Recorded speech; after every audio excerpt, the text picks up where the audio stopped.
Pertama-tama minal aidin wal faizin, mohon maaf lahir dan batin untuk semua teman-teman media yang saya hormati.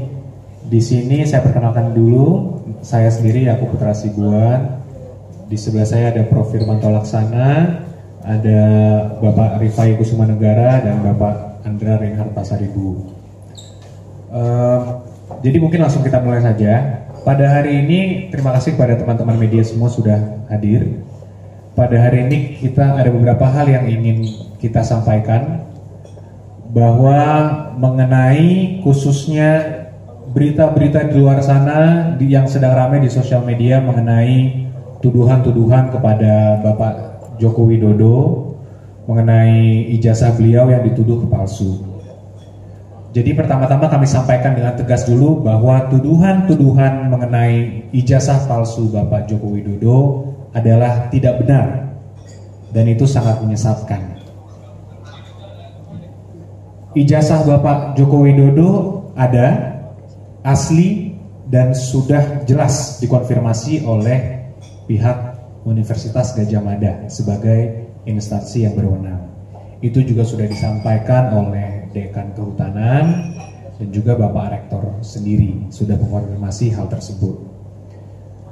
Dan selain pada itu juga sudah pernah berkali-kali ijazah Bapak digunakan dan dikonfirmasi oleh KPUD dan KPU Republik Indonesia pada saat Bapak Jokowi mencalonkan diri sebagai wali kota, kemudian gubernur, dan terakhir menjadi Presiden Republik Indonesia untuk 2 kali. Jadi ini sebenarnya sudah lama sekali dikonfirmasi dan selamanya tidak pernah ada masalah apapun. Jadi yang paling penting sebenarnya pada hari ini kami ingin sampaikan adalah ada narasi-narasi di luar seakan-akan kalau ada nih Pak Jokowi ijazah aslinya, tunjukkan saja. Kenapa tidak ditunjukkan? Apakah takut Pak Jokowi? Nah itulah narasi yang selama ini mungkin sudah terbangun. Dan itu kami sayangkan dan itu sangatlah tidak berdasar hukum dan sangat menyesatkan. Kenapa? Pertama, kami tidak akan menunjukkan ijazah asli Pak Jokowi kecuali berdasarkan hukum dan dimintakan oleh pihak-pihak yang berwenang seperti pengadilan dan sebagainya. Itu pasti kami akan taat dan kami tunjukkan. Tapi jika tidak, untuk apa kami tunjukkan? Karena hal ini juga berpotensi untuk menimbulkan presiden yang sangat-sangat buruk. Bayangkan saja Mas dan Mbak, mungkin Mas dan Mbak mempunyai ijazah sendiri dari SD, SMP, SMA juga mungkin hingga kuliah juga. Bayangkan jika ada orang tiba-tiba minta, tunjukin deh Mbak ya ijazahnya. Apakah langsung Mbak wajib tunjukkan? Seakan-akan Mbak tertuduh karena ada orang mengatakan ijazah Mbak palsu, Mbak yang wajib menunjukkan itu. Kan tidak, kan terbalik nih, stigmanya terbalik. Nah inilah yang mau kita coba luruskan. Karena apa? Bukan hanya untuk Pak Jokowi, kami juga memikirkan masyarakat luar sana. Jangan sampai hal ini juga dapat terjadi kepada masyarakat lain. Itu juga salah satu pesan dari Bapak Jokowi kepada kami juga. Artinya hal ini kami cukup tegas bahwa kami tidak akan menunjukkan dan kami tidak mempunyai kewajiban hukum untuk menunjukkan kopi atau asli dari ijazah Bapak Jokowi kecuali dimintakan oleh hukum atau pengadilan. Itu pasti. Dan mengenai pengadilan pun ternyata mengenai hal ini pun sudah tiga kali digugat ke pengadilan, 2 kali di Pengadilan Negeri Jakarta Pusat dan 1 kali di PT UN Jakarta. Dan ternyata pun mereka kalah. Jadi gugatan mereka semua kalah dan sampai sekarang tidak ada satupun putusan pengadilan yang menyatakan ijazah Bapak Jokowi itu palsu. Nah, jadi balik lagi, kita masuk ke sudut pandang dan rasionalitas. Jadi logikanya ini harus mulai diputar. Jadi kami menghimbau juga pada seluruh masyarakat yang bahwa kalau masih ada narasi-narasi, kalau ada aslinya buktikan saja. Itu sangatlah kebalik dan menyesatkan. Ayo kita putar kembali kepada asas-asas hukum itu, bahwa siapapun yang mendalilkan, siapa yang mau menuduh, dialah yang membuktikan.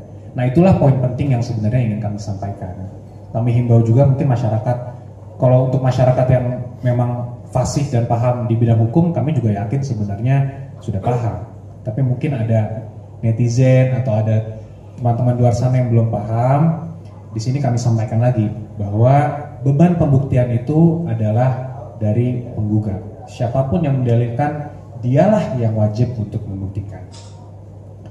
Jadi kami lihat kalau setelah kami pelajari 2 tahun terakhir, karena ini kasus sudah 2 tahun, Mas Mbak.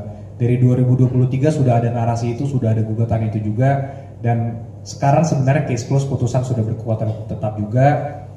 Tapi tiba-tiba ada lagi narasi lagi, ada pihak-pihak di luar sana yang tetap mencoba mendiskreditkan Bapak Jokowi walaupun beliau bukan lagi sebagai Presiden Republik Indonesia. Jadi kami menghimbau dan mengingatkan bahwa ayolah, janganlah lagi kita menyebar fitnah, janganlah kita menyebarkan lagi berita bohong, karena ini tidak baik juga untuk seluruh masyarakat juga. Dan kembali lagi ke tadi, ini presiden yang sangat buruk. Karena saya pun bukan hanya saya sebagai sipil saja, saya bukan pejabat, saya bukan apa, saya sebagai sipil aja, pasti saya sangat berkeberatan jika ada orang yang menuduh saya ijazah saya palsu, kemudian seakan-akan saya yang harus terbeban untuk membuktikan. Kan logika hukumnya saja sudah tidak masuk akal sebenarnya. Jadi kembali lagi ke langsung Bapak Joko Widodo untuk menanyakan, katanya, saya ingin melihat langsung Pak ijazah aslinya. Kembali lagi di sini kami sampaikan bahwa Bapak Jokowi telah menunjuk kami sebagai kuasa hukumnya, sehingga sepanjang mengenai tuduhan ijazah palsu ini, silakan dapat menghubungi kami secara langsung. Khususnya untuk advokat dan kuasa hukum ataupun pihak-pihak yang mengerti hukum, bahwa ada kode etik advokat yang mengatur bahwa jika seseorang telah memberikan kuasa kepada seorang advokat untuk mengurus suatu persoalan atau suatu permasalahan, maka advokat lain itu dalam hal sejauh untuk mengenai urusan itu harus menghubungi advokat. Jadi tidak bisa lagi kalau ada orang di luar sana ingin menghubungi Pak Jokowi mengenai pengen lihat, pengen bertanya, pengen berdiskusi, pengen berdebat, sudah tidak bisa karena Pak Jokowi sudah menunjuk kami. Silakan, jika ada hal-hal yang ingin ditanyakan, silakan menanyai kami.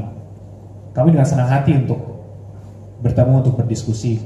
Walaupun balik lagi, yang perlu kami ingatkan adalah Indonesia itu adalah negara hukum.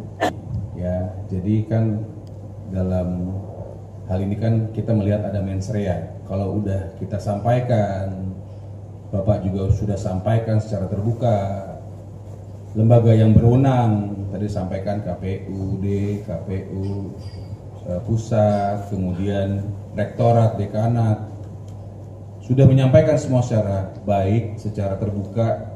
Kalau kita juga buka laman UGM juga sudah terpampang di situ, dan masih terus mempersangkakan atau membuat narasi-narasi. Kami di sini ditugaskan untuk mengkaji dan menyusun strategi untuk langkah hukum selanjutnya. Jadi dengan ini kami juga di samping nanti upaya-upaya yang akan kami lakukan ke depan, kami juga menghimbau teman-teman media. Di sini kan hampir semua mewakili nih. Juga janganlah melayani atau memberikan ruang juga kepada fitnah, kepada narasi-narasi negatif. Tapi singkatnya pertanyaan itu kami sedang mencadangkan, sedang mengkaji untuk mengambil langkah hukum terkait kepada pihak-pihak yang memang mencoba menyampaikan fitnah, mencoba untuk menjelek-jelekan daripada citra dari Pak Jokowi. Saya rasa demikian. Datang. Kenapa nggak dari dulu aja Pak Jokowi lawan, gitu artinya? Karena Pak Jokowi menghormati hak mereka untuk menempuh jalur hukum yang ada. Dari dulu udah berkali-kali. Ini jadi bukan pertanyaan yang baru sebenarnya Pak. Tapi kita sudah berkali-kali juga menjawab ini. Pak Jokowi tidak mau melakukan itu 2 tahun lalu, sehingga dijalani pengadilan, proses pengadilan, putus 3 perkara, hingga sekarang Pak Jokowi sudah bukan lagi presiden. Nah, sekarang ini kan kami melihat sudah lebih menyerang personal Pak Jokowi, bukan lagi beliau dikritisi karena beliau selaku presiden, sehingga dari pihak oposisi atau ada pihak-pihak lain yang ingin mencoba men-challenge Pak Jokowi dan sebagainya. Jadi karena ini sifatnya sudah lebih pribadi, sudah lebih personal dan mencoba mendiskreditkan Pak Jokowi, citra Pak Jokowi, seakan-akan seluruh perjuangan Pak Jokowi selama beliau menjabat itu tidak sah karena ijazahnya tidak palsu. Ijazahnya palsu. Nah, itu yang kami sangat sayangkan gitu, Mas. Dan kembali lagi, sebenarnya ini perlu juga kami pertimbangkan untuk kami tempuh langkah hukum agar menjadi presiden yang baik. Karena yang beredar di YouTube sudah kita kurasi satu persatu dan oleh tim kami sedang dipelajari. Makanya kan gue bilang gini loh, Bapak Jokowi ini walaupun beliau sekarang adalah mantan presiden, mau beliau adalah tokoh bangsa, gitu. Beliau harus selalu menunjukkan sikap yang baik, memberikan contoh sikap yang baik, gitu. Beliau memang terakhir bilang ya sudah, kalau memang sudah kelewatan kita tempuh upaya hukum, gitu. Itu memang sudah ada approval dari beliau. Tapi ya tetap, maksudnya kalau akan menempuh jalur hukum harus kita pertimbangkan, benar-benar harus kita cari dulu deliknya, seperti sampaikan oleh rekan saya Pak Rifai, mens rea-nya dulu kita bentuk, gitu loh. Jadi jangan sampai laporan ataupun upaya hukum dari kita itu main asal upaya hukum aja, jelas ya nggak seperti itu, gitu loh. Tapi nggak henti-hentinya kami juga tetap ingetin, stop lah, apa sih yang mau dicari gitu loh kan, apa yang mau dicari gitu.